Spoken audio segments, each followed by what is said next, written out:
नमस्कार चंद्र प्रकाश जी, बहुत बहुत स्वागत है आपका। नमस्कार नमस्कार अंजू जी।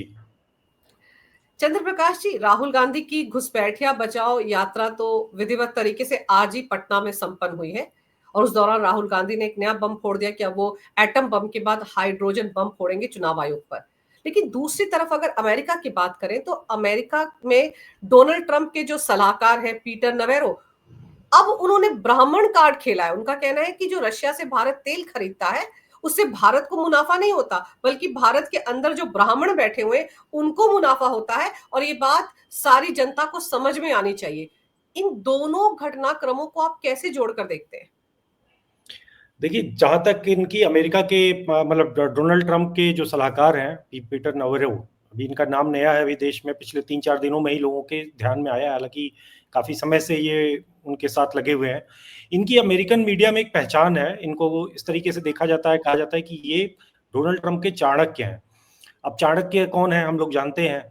तो ये एक तो इनकी खुद की अपनी उस टैग को लेकर ये आदमी घूम रहा है, लेकिन रही बात, यही व्यक्ति है जो ये पूरे इस टैरिफ का जो तमाशा चल रहा है ट्रंप के दिमाग में डालने वाला, जो कि वही, बाकी तो अमेरिका के ठीक ठाक जो प्रबुद्ध लोग हैं या जो जानकार लोग हैं वो मानते हैं कि भाई इस तरीके से भारत के साथ रिश्ते बिगाड़ना गलत है। लेकिन पीटर नवेरो जो है, उनकी एक अलग थ्योरी है, एक अलग उनकी डॉक्ट्रिन है, जो लेकर वो ट्रंप के थ्रू, ट्रंप के माध्यम से वो भारत पे उसको प्रयोग कर रहे हैं। ठीक है, भारत ने उत्तर नहीं दिया, ऊपर से जो ये अभी जो पुतिन और इनके साथ जो मुलाकात हुई है शी जिनपिंग के साथ, तो कुल मिलाकर इसके बाद जो मिर्ची लगी है, जो इनको सबको जो एक कहते हैं बर्नाल मोमेंट आया है, उस बर्नाल मोमेंट के थोड़े शिकार हुए पीटर नोवेरो भी, और पूरा अमेरिका का जो प्रतिष्ठान है, जो ट्रंप के साथ में जो इस समय भारत को दबाव में लेना चाहता है, तो उसी के शिकार सारे लोग हैं। जो अमेरिका का एक पूरा इकोसिस्टम है जो भारत तक आता है, सिर्फ अमेरिका तक ही नहीं है, ट्रंप तक ही नहीं है।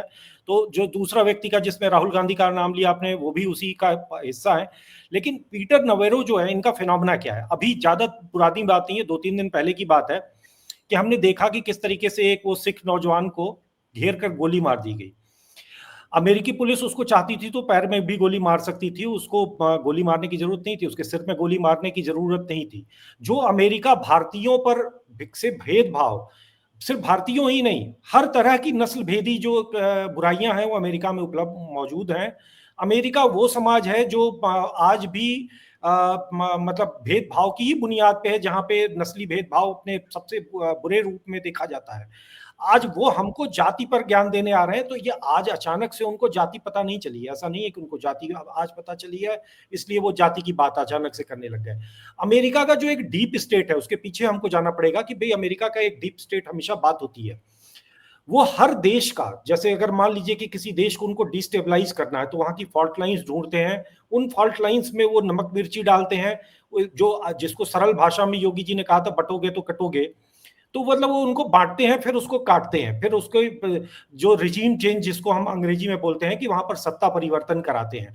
और अमेरिका ने ये तमाशा पूरे विश्व में किया है, अभी से नहीं, पिछले 3-4 दशकों में तो हम देख रहे हैं कि सबसे अपने गंदे रूप में अमेरिका जो है पूरे विश्व में सत्ताओं को बदलता रहा है। भारत में उसके सामने कष्ट है कि भारत में इतने सालों से जी हुजूर करने वाले उनके उनके ही अपने ब्राउन साहब जो थे कांग्रेस के, वो बैठे हुए थे सत्ता में, उनसे वो जो चाहते थे करा लेते थे। अब अचानक एक ऐसा प्रधानमंत्री आया जो आकड़ के बात कर रहा है, जो उनके फोन बुलाने पे जाता नहीं है, जो उनके कहने पे आदेश का पालन नहीं करता है। तो अब अमेरिका के लिए सामने समस्या है, क्योंकि अमेरिका को लग रहा है कि भैया ये तो आदमी हमारा नहीं निकला। तो अब भारत में रिजीम चेंज का प्रयास अभी से नहीं शुरू हुआ है। 2022 के समय जो एक डोनाल्ड लू आया करते थे, जब लोकसभा चुनाव के समय में हमने वो भी तमाशा देखा, और वो आगे अब पूरा वही उसी ऑपरेशन को वो थोड़ा और तेज करने, थोड़े और रूप में ला रहे हैं। तो जब भारत में रिजीम चेंज और सत्ता परिवर्तन का आइडिया किसी पश्चिमी शक्ति के दिमाग में आता है, तो सबसे पहले उनके दिमाग में आता है जाति। राहुल गांधी जो जाति जनगणना कर रहे थे, वो भी कहीं और से उनके दिमाग से नहीं आया था, वो वहीं से आया था जहां से सीख कर आज ये पीटर नवेरो जो है वो उन्होंने ब्राह्मणों को कोसना शुरू किया। अब ब्राह्मण ही क्यों, ये बात आती कि भाई ब्राह्मणों को ही पे ही अटैक क्यों करना। क्योंकि भाई जब आप हिंदुओं पर हमला करते हो तो आप घिर जाते हो, क्योंकि जब स्टालिन और या फिर उसने अभी जब हिंदू धर्म को बुराई, मतलब स्टालिन के जो सुपुत्र हैं, हिंदू धर्म को गालियां दी थी या उससे पहले आपको याद होगा कि 2021-22 के समय में अमेरिकन विश्वविद्यालयों में, जो रटगर्स यूनिवर्सिटी है, वहां पे एक सेमिनार किया जा रहा था, डिसमेंटलिंग ग्लोबल हिंदुत्व। वो भी उसी का हिस्सा था कि वो हिंदुत्व को, जब हिंदू धर्म को गाली देते हैं तो लेकिन वो हमले में आ जाते हैं। वो कार्यक्रम कैंसिल करना पड़ा क्योंकि ये बात आ गई कि भाई आप एक धर्म को कैसे टारगेट कर सकते हैं। तो फिर अब हिंदू को गाली ना देना पड़े तो आप उसका आसान तरीका है कि ब्राह्मणों को गाली दो। ये फार्मूला आज का नहीं है, ये अंग्रेजी में, अंग्रेजों के समय में ही ईसाई मिशनरियों ने इसका इजाद कर लिया था कि जब ब्राह्मण को आप विलेन बनाओ, ब्राह्मण को उस तरीके से पेंट करो जिस तरीके से एक समय में यहूदियों को पेंट किया गया था कि ये कोई बर्बर असभ्य जाति है, ये अपनी महिलाओं को जला देती है, ये दलितों पर, मतलब अपने ही समाज के लोगों पर अत्याचार करते हैं, और ये लोग तो औरतों को जला जला देते हैं। इस तरीके की बहुत सारी थ्योरीज इन्होंने भारत को लेकर भी बनाई। तो ये थ्योरी पुरानी है, बस ये आदमी ने बस क्या हुआ कि आज आया है और अनाड़ियों की तरह से, बिल्कुल अनाड़ी की तरह से, कि जहां पर कोई ब्राह्मणों का लेना देना नहीं, ये हंस, मतलब इस बात पे भारत का हर व्यक्ति हंसेगा। लेकिन ये भारत का दुर्भाग्य है कि उदित राज और ये क्या नाम है इनका, साकेत गोखले, जो टीएमसी के सांसद हैं राज्यसभा के, इस तरीके के कुछ नमूने जो है आज भी भारत में उपलब्ध है, जो कह रहे हैं कि नहीं नहीं नहीं नहीं, वो ठीक कह रहे हैं। वो जो ब्राह्मण, जो तेल, रूसी तेल जो का व्यापार भारत कर रहा है, उससे लाभ ब्राह्मण प्राप्त कर रहा है। तो जब आप कहोगे कि जी ब्राह्मण कैसे प्राप्त कर रहा है, क्या अडानी पांडे हैं, या फिर अंबानी शुक्ला हैं, या फिर पुतिन कोई तिवारी हैं, भाई कुछ इस तरीके का होगा ना, कुछ ऐसी थ्योरी होगी, क्योंकि आप कहना कुछ ऐसे ही चीजें चाह रहे हो। तो अब इसमें बात आती है कि भाई जब आप, इसमें कोई सिर पैर की बात नहीं है, इसका कोई आगा पीछा नहीं है, तो आप उसको जस्टिफाई करने के लिए अपने कुछ नमूनों को उतारोगे। और सबसे बड़ा नमूना तो घूम ही रहा है अभी बिहार से, वो आज उसने कही दिया कि चीन में भी कहा जा रहा है कि वोट चोर गद्दी छोड़। तो कुल मिलाकर ये एक अपना ही, पहले भत पिटवाओ, अपने पैरों पे ही कुल्हाड़ी मार लो, और फिर उसके बाद उसको सही ठहराने के लिए कुतर्क करो। तो ये उसी तरीके का कुछ प्रयास है। पर एक चीज है चंद्र प्रकाश जी, जैसे कि अगर आप स्टेटमेंट पढ़ो ना, नवेरा को जो इंटरव्यू दिया उन्होंने फॉक्स न्यूज संडे को, वो कहते मैं तो बस इतना कहना चाहूंगा कि भारतीय लोगों को कृपया समझे कि यहाँ क्या हो रहा है। ब्राह्मण भारतीय लोगों की कीमत पर मुनाफा कमा रहे हैं, हमें इसे रोकना होगा। ये तो हमें इसे रोकना होगा। ये स्टेटमेंट जो है, इसको तो सीरियसली लेना चाहिए भारतीय सरकार को, या नहीं, या जाने देना चाहिए? क्योंकि हमें इसे रोकना है, इसका मतलब ये है कि डीप स्टेट का आगे कोई बड़ा प्लान है, जो ये बिहार चुनाव से पहले कुछ ना कुछ करवाने की सोच रहे हैं भारत में। देखिए वही बात है कि अल्टीमेटली आपको भारत में रिजीम चेंज कराना है। रोकना कैसे रोकेंगे, क्योंकि आपको भारत में सत्ता से हटाना पड़ेगा। प्रधानमंत्री तो अभी 1 साल का कार्यकाल हुआ है, नरेंद्र मोदी तो 1 साल से है, तो यानी कि आप नरेंद्र मोदी की सरकार को गिराओगे तभी तो होगा ना, वरना तो नरेंद्र मोदी तो पीछे हटने वाले नहीं है। आपको अपना एक कोई कठपुतली, अपना कोई एक व्यक्ति बिठाना पड़ेगा दिल्ली में। तो बेसिकली इसमें वही है कि आप खुलकर बात कर रहे हो कि भारत में एक चुनी हुई लोकतांत्रिक सरकार को आपको गिराना है। तो उसको गिराने का तरीका क्या है? पहले आपको उसकी विश्वसनीयता, उस सरकार की जो एक वैधता है, जो वैलिडिटी है, उसको चैलेंज करना पड़ेगा। कहना पड़ेगा कि ये सरकार तो फ्रॉड है, ये सरकार तो सरकार है ही नहीं, ये तो उसको जनता ने चुना ही नहीं है। जिसके लिए पिछले 2.5-3 महीने से ये आदमी नाटक कर रहा है, वोट चोर गद्दी छोड़, जिसके लिए ये तमाशा सारा जो रचा जा रहा है कि भाई भारत की सरकार, कोई पहले इन्होंने ईवीएम किया, तो ईवीएम एक टेक्निकल इश्यू था जिसको आप सामने खोलकर दिखा दोगे कि भाई देख लो इसमें कहाँ पे हैकिंग हो रही है और कहाँ पे इसमें कोई गड़बड़ी हो रही है, तो आपने अब उसको छोड़ दिया, अब आप नई थ्योरी लेकर आ गए।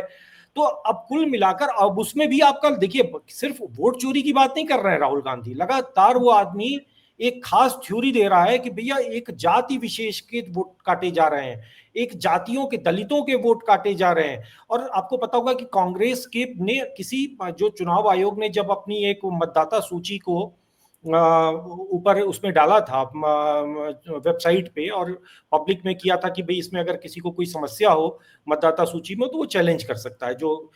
तो अब उसमें कांग्रेस ने तो कोई आपत्ति दर्ज नहीं कराई। कांग्रेस के किसी, मतलब सुप्रीम कोर्ट कहता रहा, चुनाव आयोग कहता रहा कि भाई इसमें किसी का गलत अगर है तो आप बताइए हमको, तो उसमें तो नहीं उन्होंने आपत्ति कराई। लेकिन कुछ 80-89 करीब हजार लोगों का या लाख लोगों का, संख्या में मैं गलत हो सकता हूं, कांग्रेस ने वोट कटवाने के लिए, और वो सारे कौन लोग हैं, वो विशेष रूप से ब्राह्मण, विशेष रूप से जो कुछ जातीय समुदायों के लोग जिनको कांग्रेस मानती है कि उनके वोट अब उनको नहीं मिलते हैं, तो वो उन लोगों के वोट लेकर जा रहे हैं चुनाव आयोग के पास कि इनके नाम वोट काटो। तो इस तरीके से कांग्रेस, अच्छा भाई वोट काटने का एक फॉर्मेट होता है। वोट आपने, मैंने कहा कि आप इनका वोट काट दो, तो वोट नहीं काट देता है चुनाव आयोग। उसका एक बाकायदे एक सेट फॉर्मेट होता है, एक फॉर्म 7 में आपको एप्लीकेशन देनी होती है। इसके अलावा आपको फिर उसको व्यक्ति को नोटिस भेजा जाता है कि भाई आप हो कि नहीं हो, आप अपने आप को प्रूव करो वरना आपका नाम काट दिया जाएगा। वो आदमी अगर आ जाता है तो उसका नाम नहीं कटता है, मतलब अपना प्रूफ दे देता है। तो वोट काटना कोई बच्चों का खेल नहीं है। तो आपने वोट कटवाने के लिए अटेम्प्ट करना शुरू कर दिया। मतलब कांग्रेस का जो एक पूरा चरित्र है, मतलब बात हम लोगों ने शुरुआत की अमेरिका के साथ, तो अमेरिका, आप ये ध्यान दीजिए कि अमेरिका जो आज कर रहा है, या अमेरिका जो पहले कर रहा था, या अमेरिका को चलाने वाली जो अधिनायकवादी शक्तियां हैं, जो औपनिवेशिक शक्तियां हैं, वो जो कर रही थी हमेशा से, पहले से जो कर रही थी, उसी काम को आज राहुल गांधी भारत में एक उसका टूल बनकर उस काम को ये करने का प्रयास कर रहे हैं।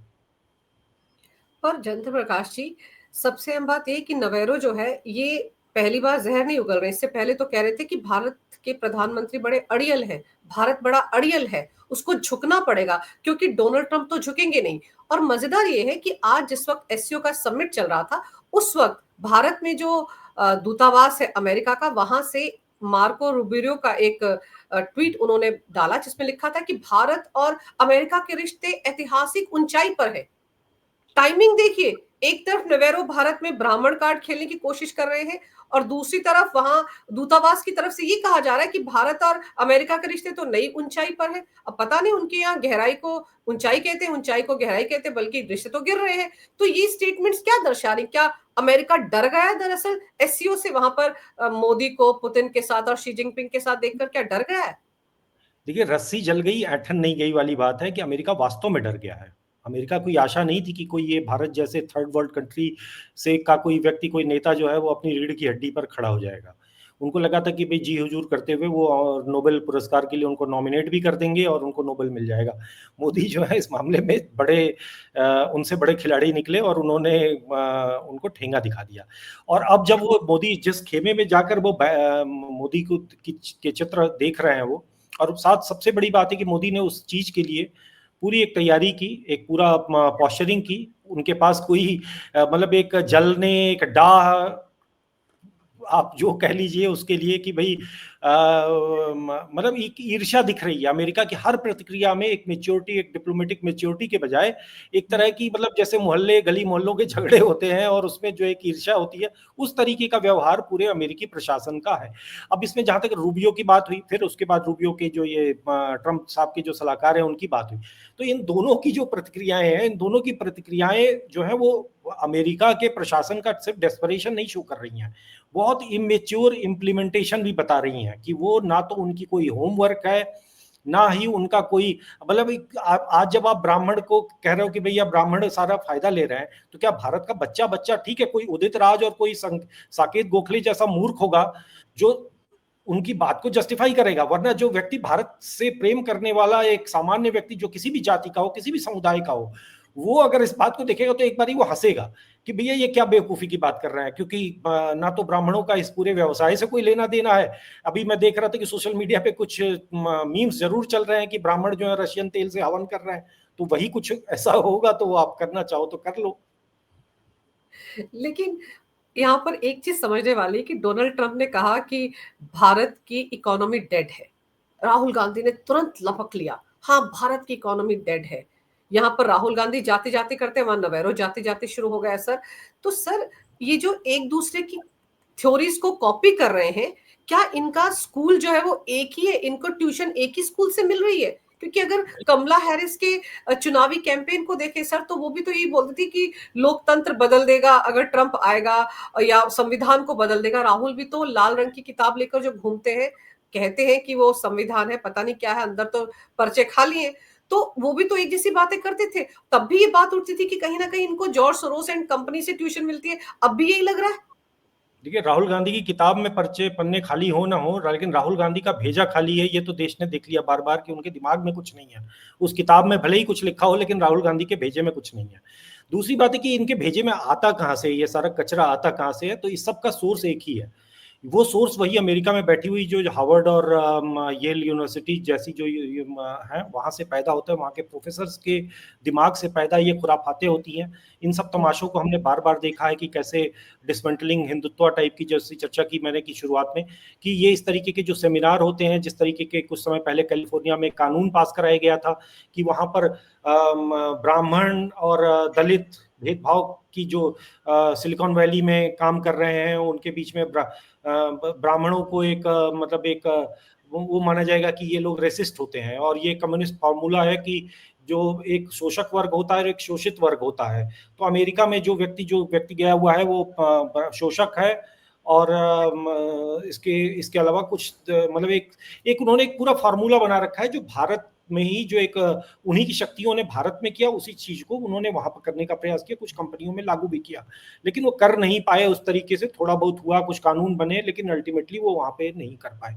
लेकिन देखिए, सबके जो फार्मूला पैदा हो रहा है, चाहे वो आज भारत में हिंदुत्व के विरुद्ध या भारत हिंदुओं को बांटने के लिए जितने भी फार्मूले, चाहे वो जाति के हों, क्षेत्र के हों, वो सारे फार्मूले एक ही जगह से पैदा हो रहे हैं। आज उनका सोर्स जो है अमेरिकन यूनिवर्सिटीज है, जिसमें आज आप मनुस्मृति का नाम ले लेते हैं, कभी कभी कुछ किसी कहते हैं कि जी रामचरितमानस में लिखा हुआ है कि ढोल गवार शूद्र पशु नारी। तो इस तरीके का एक पूरा एक इन लोगों ने रिसर्च कर रखा है भारतीय धर्मशास्त्रों पे। जहां नहीं उनको कुछ मिला वहां पर उन्होंने उसके हिसाब से बदलाव किए, अपने हिसाब से इम्प्लीमेंट चीजों को मिस इंटरप्रिटेट किया, और आज वो काफी हद तक सफल हुए हैं भारत के समाज में। लोगों के मन में एक बंटवारा लाने के लिए कि भाई यहाँ पर तो कुछ बहुत बुरा चल रहा था, वो लाने में सफल रहे। लेकिन चक्कर क्या है कि वो इम्प्लीमेंटेशन उन्होंने समय के साथ साथ लंबे समय तक यहाँ पर लोगों को खिलाकर कांग्रेस के माध्यम से, वामपंथियों के माध्यम से उस कार्य को किया। लेकिन जब आज इनका ये ट्रंप, जिस तरीके से ट्रंप की हरकतें हैं कि मतलब जिस एक कहते हैं ना जो हमारे कि भाई एक मतलब उजड़ की तरह से एक देहाती, जिसको अक्सर लोग बोलचाल में कह देते हैं कि मतलब आपके बात काम में कोई, आपके कहने में, आपके बोलने में कोई तमीज नहीं है। तो उसी तरीके जिस तरीके से ट्रंप है वैसे ही उनके सलाहकार हैं। तो जो ये उसी तरीके की बात कर रहे हैं कि भाई अल्टीमेटली आप खुद हंसी के पात्र बन रहे हो, उससे कोई परिणाम निकलेगा ये आप भूल जाओ। अल्टीमेटली जो आज चीन में हो रहा है वो देखो और उसको देखकर कुढ़ते रहो, और उसी को देखकर राहुल गांधी भी आज कुढ़ रहे हैं, उनकी बातों से दिख रहा है। सर, राहुल गांधी के कुड़ने की वजह सच में समझ में आ सकती है, क्योंकि राहुल गांधी तो हमेशा पैरवी करते थे चीन की। उन्होंने तो कभी सोचा भी नहीं होगा कि भारत के रिश्ते चीन के साथ अच्छे हो जाएंगे, या मोदी कभी शी जिनपिंग के आमने सामने बैठकर बात करेंगे। आप देखिए ना कैसे सन्नाटा पसरा हुआ है जब से पीएम मोदी के चीन जाने का ऐलान हुआ था। इतना बड़ा आज वहां पर हो गया है, एससीओ में ज्वाइंट डिक्लेरेशन निकला है, आतंकवाद के मुद्दे पर छिछालेदार हुई है पाकिस्तान की। लेकिन मजाल एक शब्द राहुल गांधी के मुंह से निकल जाए। उन्होंने तो क्या कहा उल्टे, उनसे एक पत्रकार ने पूछा पटना में कि पीएम मोदी चाइना से वापस आ रहे, बोले वोट चोर। उसकी तो वहां भी नारे लग गए, वोट चोर कुर्सी छोड़। मतलब कितनी बिना सिर पैर की बात है सर। कोई वीडियो दिखाओ मुझे जहां पर ये नारे लगे हो। चाइना में मोदी मोदी के नारे लग रहे थे, तकलीफ तो उनको ये हो रही होगी, और इस तरह की फिर से ऊटपटांग बातें कर रहे राहुल गांधी। देखिए, राहुल गांधी को तो गंभीरता से लेना हमें बंद करना पड़ेगा, क्योंकि वास्तविकता यही है कि ये आदमी मतलब ठीक है, गंभीरता से चूंकि अब थोपा हुआ है इस देश पे, तो कितना कब तक हम इसे ना लेंगे, लेना तो पड़ेगा ही। लेकिन बात वही है कि उसकी बातों में कोई गहराई नहीं है, कोई उसका अगर हम तर्क ढूंढेंगे तो कुछ नहीं मिलेगा, क्योंकि उसको कुछ पता ही नहीं है। वो तो एक आउट ऑफ सिलेबस सवाल आ गया था, तो जिस पे अल्लाह बल्ला कुछ भी बोल देना है आपको, क्योंकि जितना रट के सुबह आए थे मम्मी, मतलब मम्मी या जो उनके इंटेलेक्चुअल मम्मियां हैं, वो जितना बता के आती हैं वो उतना बोलते हैं। तो देखिए, इसमें बात अंततः बात ये आती है कि राहुल गांधी जो कर रहे हैं, राहुल गांधी का जो पूरा चीन वाली जो आपने कहा कि भाई ये नहीं चाहते थे, राहुल गांधी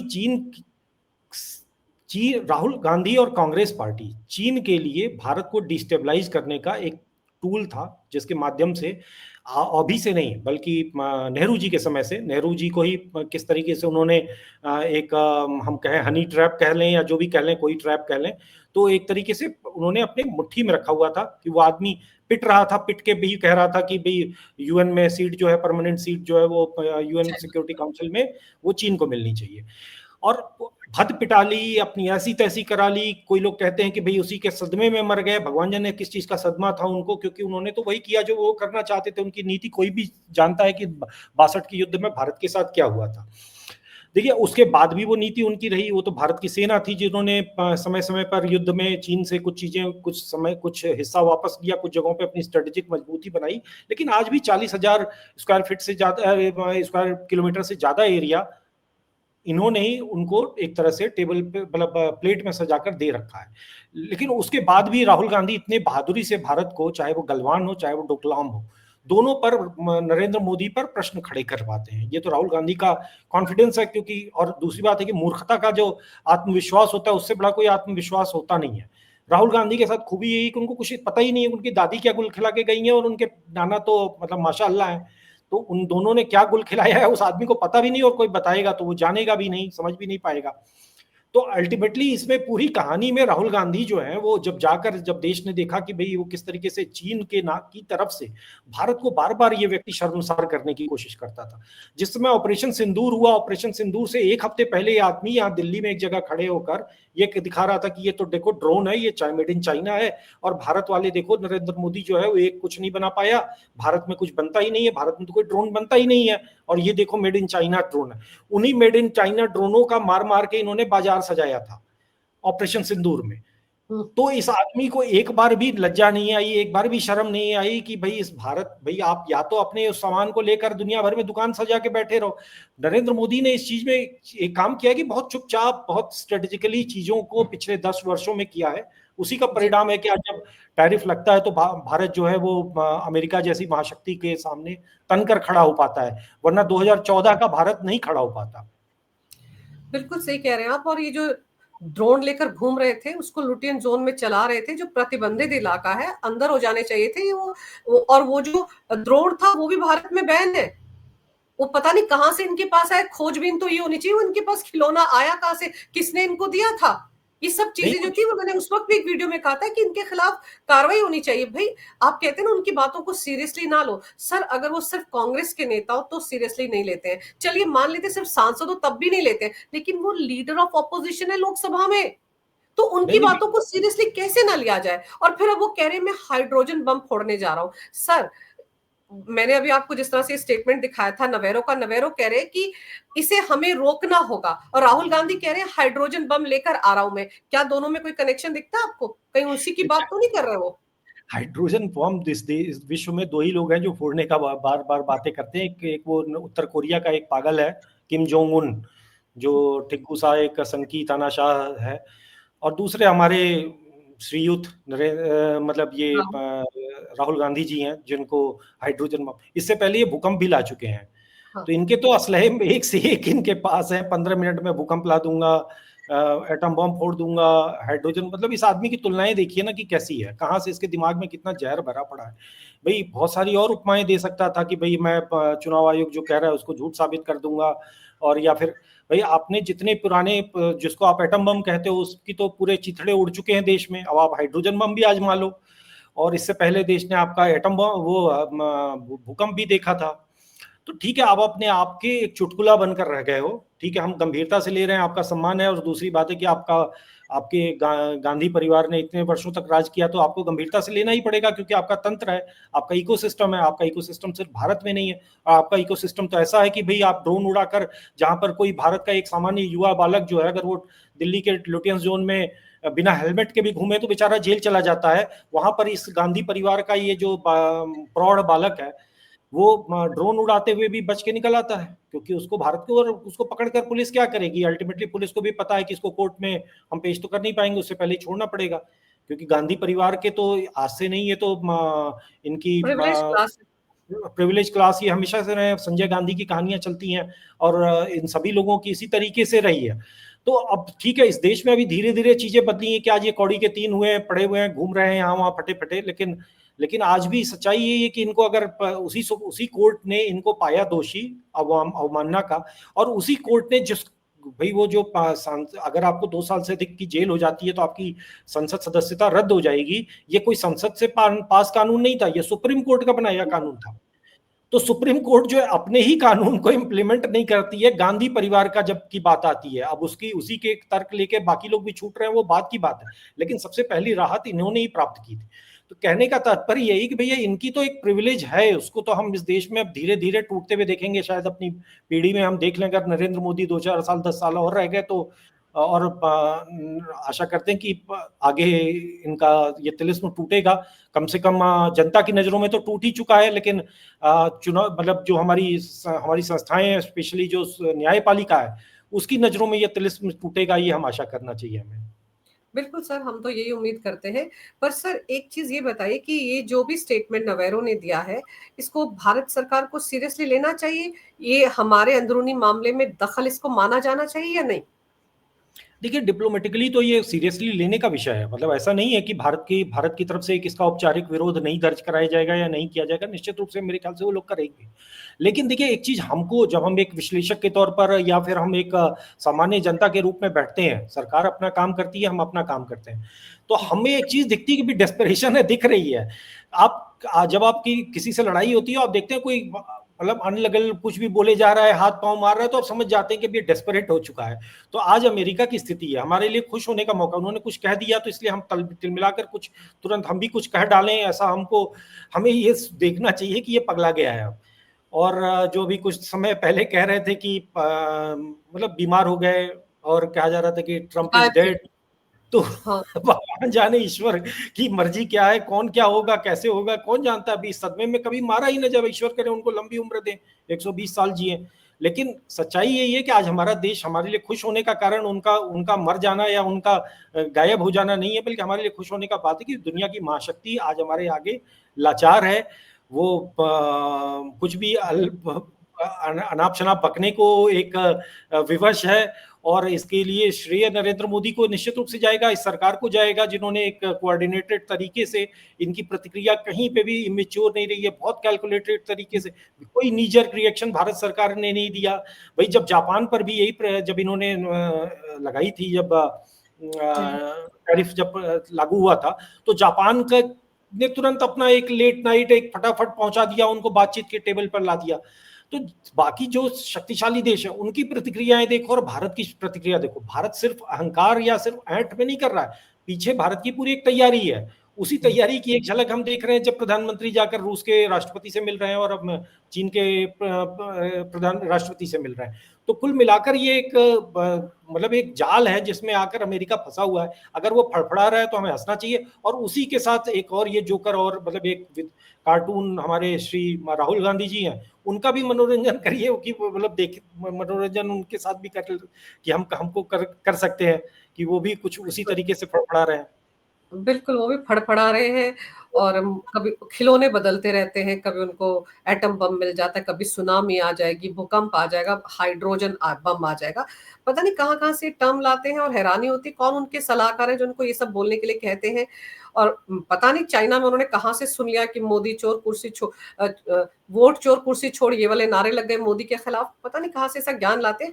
लेकिन आप सही कह रहे हैं, जो कुछ एससीओ की समिट में हुआ है, जो जॉइंट डिक्लेरेशन वहां से निकला आतंकवाद के मुद्दे पर, जिस तरह से बैंड बजी है वहां पर पाकिस्तान की, और जो पाकिस्तान को फंड करते हैं उनकी, उससे कहीं ना कहीं बौखलाया हुआ है अमेरिका। और इसीलिए डोनाल्ड ट्रंप खुद तो सामने नहीं आ रहे, लेकिन उनके चमचे इस तरह के स्टेटमेंट्स दे रहे हैं। देखते हैं एमई किस तरह से रिएक्ट करता है। लेकिन सर, आपने समय निकालकर इस विषय पर बहुत ही अहम जानकारी मेरे दर्शकों को दी। आपका बहुत बहुत धन्यवाद। नमस्कार। भारत माता की जय हो। वंदे मातरम। जय श्री राम। भारत माता की जय।